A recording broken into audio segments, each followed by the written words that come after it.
Good morning. I'm here to make an important foreign policy announcement concerning the Islamic Republic of Iran. Today, the United States is continuing to build its maximum pressure campaign against the Iranian regime. I am announcing our intent to designate the Islamic Revolutionary Guard Corps, including its Quds Force, as a foreign terrorist organization in accordance with Section 219 of the Immigration and Nationality Act. This designation will take effect 1 week from today. This is the first time that the United States has designated a part of another government as an FTO. We're doing it because the Iranian regime's use of terrorism as a tool of statecraft makes it fundamentally different from any other government. This historic step will deprive the world's leading state sponsor of terror the financial means to spread misery and death around the world. Businesses and banks around the world now have a clearer duty to ensure that companies with which they conduct financial transactions are not connected to the IRGC in any material way. It also gives the U.S. government additional tools to counter Iranian-backed terrorism. This designation is a direct response to an outlaw regime and should surprise no one. And it builds on the more than 970 Iranian individuals and entities that the Trump administration has already sanctioned. For 40 years, the Islamic Republic's Revolutionary Guard Corps has actively engaged in terrorism and created, supported, and directed other terrorist groups. The IRGC masquerades as a legitimate military organization, but none of us should be fooled. It regularly violates the laws of armed conflict. It plans, organizes, and executes terror campaigns all around the world. From the moment it was founded, the IRGC's mandate was to defend and export the regime's revolution by whatever means possible. The IRGC institutionalized terrorism shortly after its inception, directing horrific attacks against the Marine barracks in Beirut in 1983 and the U.S. Embassy Annex in 1984, alongside the terror group it midwifed, Lebanese Hezbollah. Its operatives have worked to destabilize the Middle East from Iraq to Lebanon to Syria and to Yemen. With this designation, the Trump administration is simply recognizing a basic reality. The IRGC will take its rightful place on the same list as terror groups it supports: Lebanese Hezbollah, Palestinian Islamic Jihad, Hamas, Kataib Hezbollah, among others, all of which are already designated as foreign terrorist organizations. The long list of IRGC-backed terror incidents is ample justification for today's decision. I want to just give you a handful of examples. Last September, a federal court in the United States found Iran and the IRGC responsible for the 1996 Khobar Towers bombing, which killed 19 American service members. In 2011, the United States foiled an IRGC Quds Force plus right here in Washington, D.C. to bomb a restaurant. The attempt was to kill the Saudi ambassador to the United States of America. Outside of the United States, the IRGC's terror campaign is just as active. In 2012, 4 Quds Force operatives were apprehended after plotting to attack Israeli targets in Turkey. In that same year, 2 other Quds Force operatives were arrested in Kenya for planning a bomb attack, while the Quds Force also directed a bomb attack that targeted Israeli diplomats. And as recently as January 2018, German authorities uncovered 10 suspected Quds Force operatives active in their country. The IRGC supports Palestinian terror groups that target innocent civilians, and it helped create U.S.-designated terror groups both in Lebanon and in Iraq.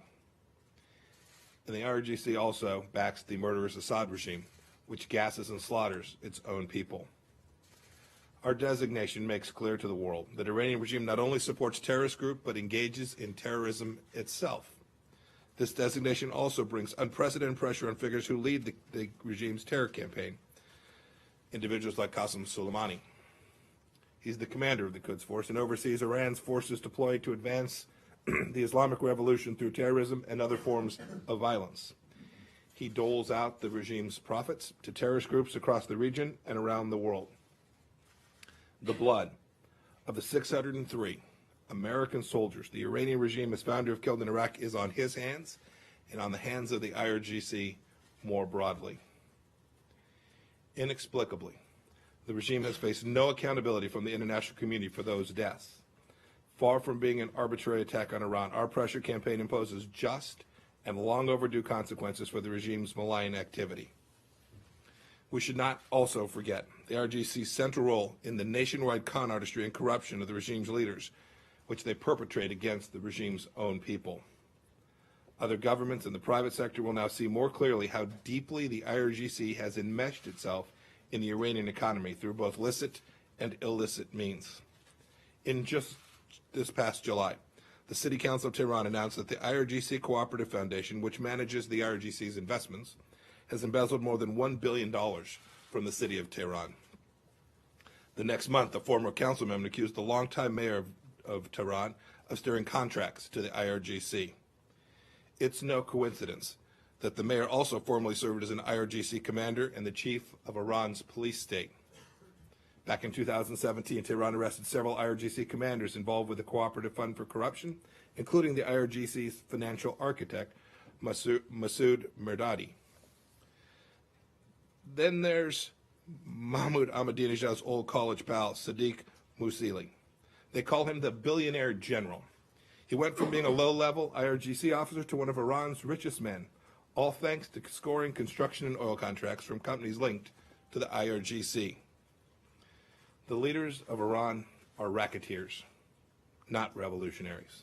The Iranian people deserve better than to be governed by this cadre of hypocritical and corrupt officials. They're opportunists. And on a final note, the IRGC is also responsible for wrongly detaining U.S. persons, several of whom remain in captivity in Iran. The American people should know that we are working diligently to bring each of those individuals home.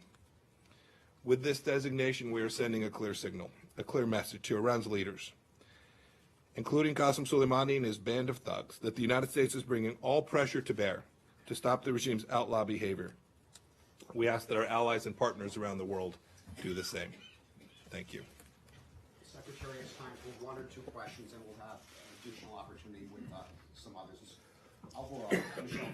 Thank you so much, Mr. Secretary.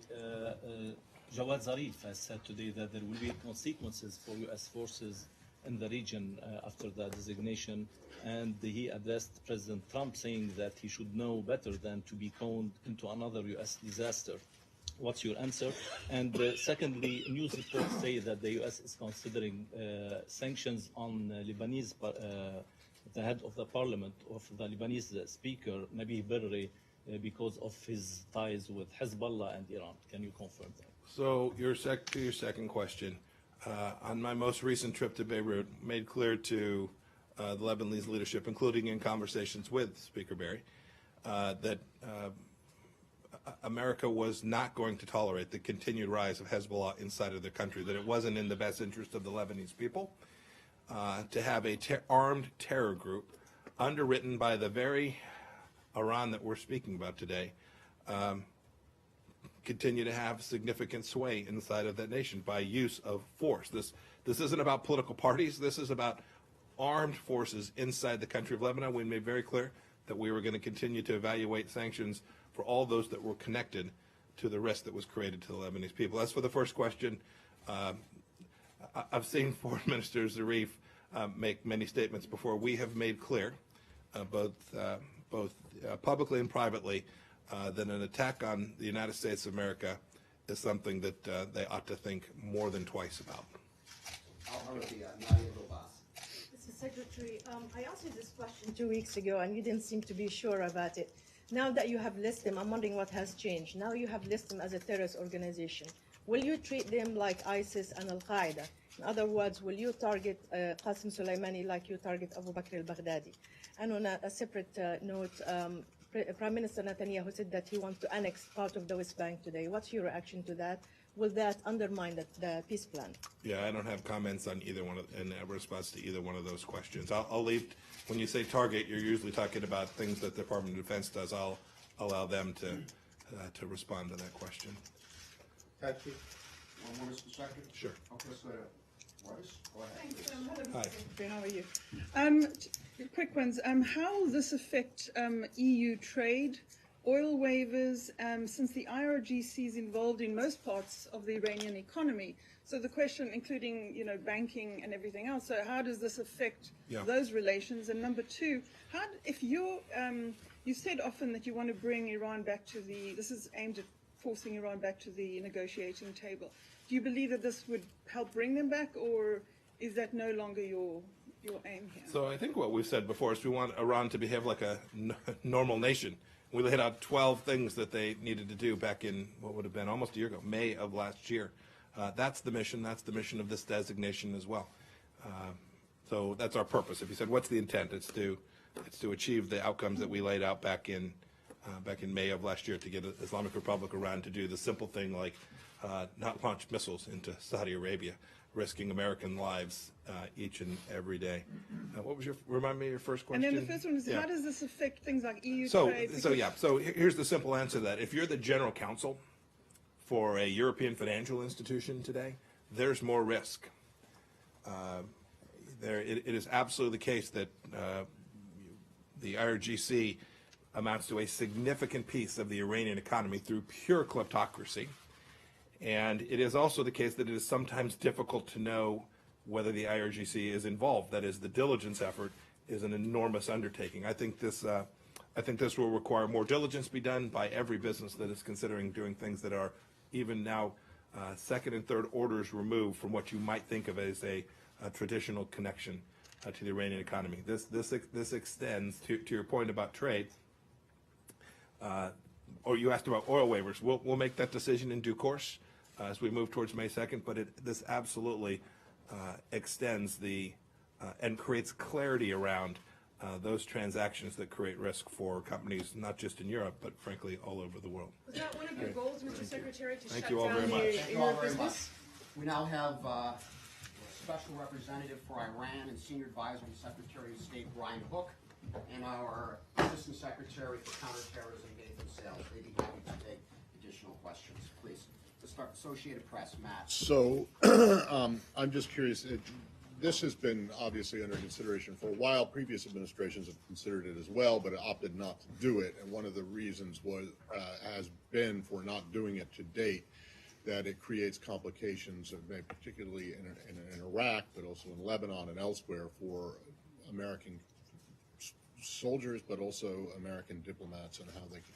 So are there any exclusions, waivers, carve-outs, however you want to call this, that would allow the kind of contacts, particularly in Iraq, that American commanders or regular troops might have with people, Iraqi officials, who, by virtue of their station, have to interact with IRGC personnel? I'll do the first part and then ask Chris to take on the second part. The IRGC has been threatening American troops almost since its inception. And whenever we impose sanctions on Iran, it's usually followed by a range of threats. What endangers American troops in the Middle East is an IRGC that operates with impunity and never has its ambitions checked in the Middle East. We're taking an entirely new approach to this, of significant, sort of sustained maximum economic pressure to deny the IRGC and the Iranian regime of the revenue that it needs to conduct its foreign policy. And we know that the IRGC has been a principal architect and enforcer of Iran's foreign policy since around 1979, the way the Ayatollah designed the regime. And they are trying to reshape the Middle East in their favor, working as a power broker and as a military force. And they assassinate rivals, not only in the Middle East, but in Europe. They organize, train, and equip these militias all over the Middle East. As we saw in Syria, they direct a network of militant groups. And in the case of Iraq, they've killed over 600 American servicemen. And so we think it's important to, in this case today, we're adding a layer of additional sanctions on the IRGC to make radioactive those sectors of Iran's economy that are influenced or controlled by the IRGC. I'll let Nathan answer your second question. Well, I just want to make sure you understand. I'm not talking about threats to U.S. forces and diplomats from Iran. I'm talking about threats to them from potential U.S. prosecution for violating sanctions by doing something that may be construed as providing material support to an IRGC affiliate or, associate. We're not going to answer hypotheticals about various cases that could be conjured up in the future. We simply don't have anything to say on that. What I can tell you is the United States has a strong interest in an Iraqi government that is strong and stable and sovereign and free from malign external influence. The record of Iranian involvement in the region is not a promising one. Look at Syria, look at Yemen, look at Lebanon. We have an interest in making sure that Iraq does not take that road and is able to stand on its own 2 feet as a strong and prosperous country in its own right. I would just maybe add one thing, that the Middle East cannot be more stable and peaceful without weakening the IRGC. It's just simply not possible. When you study their 40-year history, it's impossible to allow the IRGC to continue to operate under this fiction that it's a benign part of the Iranian government. It is the blunt instrument of Iran's foreign policy, and it has been that way for decades. And what we're doing today is, in addition to the new tools that this gives us, we're also stigmatizing this organization. We're highlighting to the world, as the Secretary just did, the perils of working with the IRGC, which by some estimates controls up to or more than half of Iran's economy. NPR, Michelle. Thank you. So does this rule out any sort of contacts with anyone connected to the IRGC? And I'm asking because, you know, in the last administration had to negotiate with the IRGC to get American hostages out, for instance, at least have some contacts with members of the IRGC. So do you not have any kind of contact with people who are holding Americans or people who are threatening Americans in places like Iraq?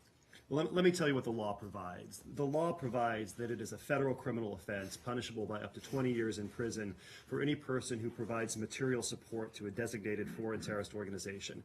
That is what the IRGC will be 7 days from today. Now, the application of that law to particular cases, it's impossible to predict in advance what that's going to look like. We simply don't want to get into hypothetical situations. But the point of this designation that the Secretary just announced is to render the IRGC radioactive. And so all businesses, all foreign officials who are thinking about engaging with the IRGC should think long and hard about whether that makes sense. That includes U.S. government, American diplomats? Well, this is a tool. The FTO tool is something that we have used since 1993, I want to say over 60 times. And we're still able to execute our diplomacy and our foreign policy without any impediments. This is the first time you've done it to a government entity. That's why I'm asking the question. Doing this will not impede our diplomacy. Thank you for taking this. Sir, just to clarify on Iraq, will you be requiring the Iraqi government, as of now, to turn over any suspected or known members of the Iranian Revolutionary Guard, since you declare them as terrorists? We're not making any demands of the Iraqi government. As I said a moment ago, we share the Iraqi government's interest in ensuring that the government of Iraq is able to represent a proud and free and prosperous people without any undue influence from malign actors. So they will continue to operate freely in Iraq? It is a criminal offense for any person to provide material support to a designated foreign terrorist organization. How that applies in particular cases, we're simply not going to speculate about right now. CNN, Kylie. Yeah, hi. Quick question. So over the weekend, an IRGC commander warned that if the U.S. took this action, U.S. forces in Western Asia will lose peace and quiet. And it's obviously something we've been talking about, U.S. forces operating very close to the IRGC members in Iraq. So is there more being done to provide safety measures to members of the U.S. military that are in close proximity, or are you confident that they are defended enough against the IRGC at this point? The decision leading up to this process was a full interagency process that included every member of the National Security Council. We have taken all measures that are appropriate and prudent in the context of this designation. With respect to Iranian threats, when you play under House rules, the House always wins. And Iran has a very long history of trying to get the world to play by its rules. And every time the world calls out this regime for being a mafia racket, the IRGC, as the Secretary said, resembles more a racket than a revolutionary cause. And so whenever we and other nations call out and expose the regime for what it is, it behaves like a mafia organization, increasing its threats. And we will not be deterred by their threats. And let me just say, we're not going to get into the details of what we're doing to make sure that our people downrange are safe. I can assure you that we take force protection very, very seriously.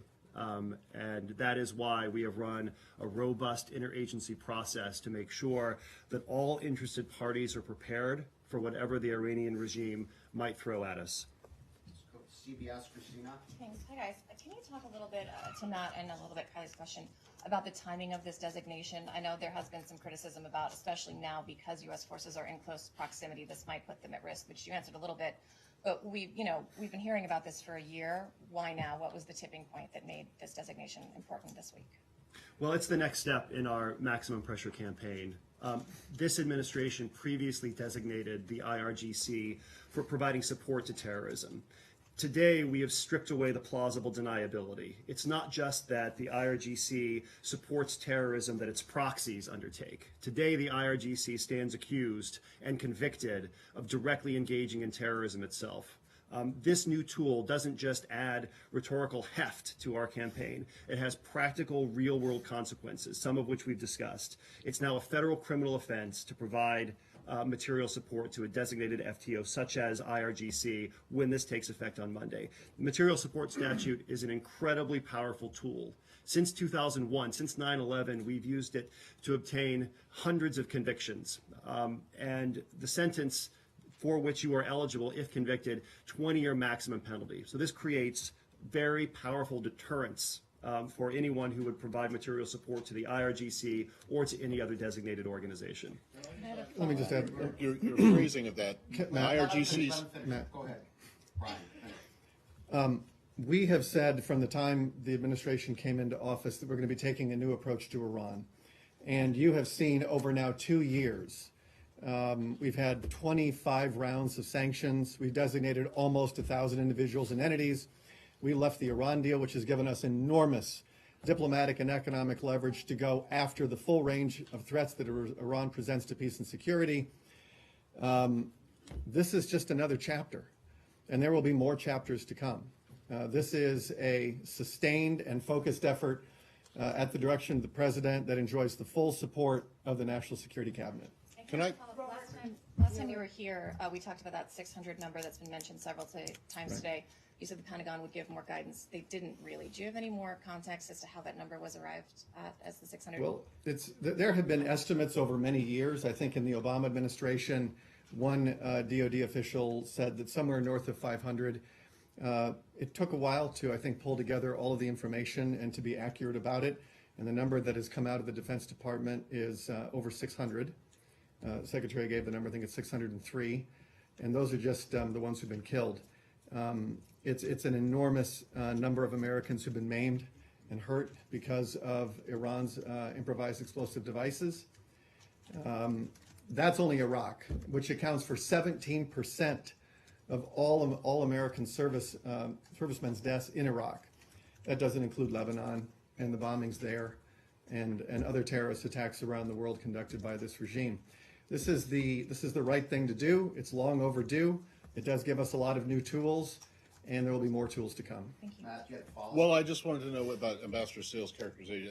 The IRGC stands convicted today. I mean, are you referring to a court decision, the one that the Secretary mentioned? I mean, this is a legal term, and I'm not aware that they have been convicted of being a foreign terrorist organization. They may well that may well happen, but are you referring to previous cases and where that's happened? Matt, don't be so literal. Well, I just wanted, I mean, it's a legal phrase. You said convicted. So. That was a rhetorical turn of phrase. Gotcha. With the announcement today, which will take effect a week from now, the legal status of the IRGC will change from an organization to a designated foreign terrorist organization. That was the sense in which I used the phrase. One more question? Yeah. Right here, please. Earlier on a conference call this morning, a U.S. administration official said that the IRGC's dual mission is to suppress people at home and the other terrorize abroad. Now, is this designation today in any way geared towards the first part of the mission here, suppress people at home? Do you expect this designation to in any way affect how the IRGC treats the people? Yes, we do. Yes, we do. The IRGC is responsible for much of the repression at home. When you saw the protests in 2009, the detentions, the arrests, the harassment, and then the murders, that is very much an IRGC operation. And so they have been a principal driver of repressing the Iranian people who want a better way of life at home. And so when we deny this organization revenue, and we put a black cloud above it, it makes it harder for the IRGC to conduct its mission. And they also do this overseas, principally through the Quds Force. And so today's designation is IRGC and Quds Force. And they are, of course, IRGC and QF rotate personnel domestically and internationally as Soleimani sees fit. As Qasem Soleimani said in March 2009, the battlefield is mankind's lost paradise. And this is the true nature of Iran's foreign policy. It is not the very nice-seeming tweets of Iran's foreign minister. If you want to know Iran's foreign policy, pay more attention to what Qasem Soleimani has said and continues to say. He was recently given a medal by the Supreme Leader who wished for his martyrdom. And the Supreme Leader has said things. He's been lionizing people who drink the sweet syrup of martyrdom. This regime is in many ways a death cult, and their foreign policy resembles that, with all of this talk about martyrdom. And it's a very dangerous, dark, and brutal regime, both for the Iranian people and for those nations who are on the front line of trying to respond to Iranian aggression.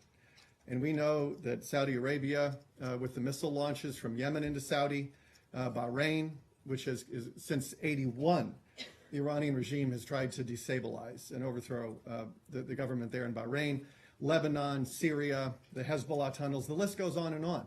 It is very hard to imagine a peaceful Middle East with a strong Iranian regime.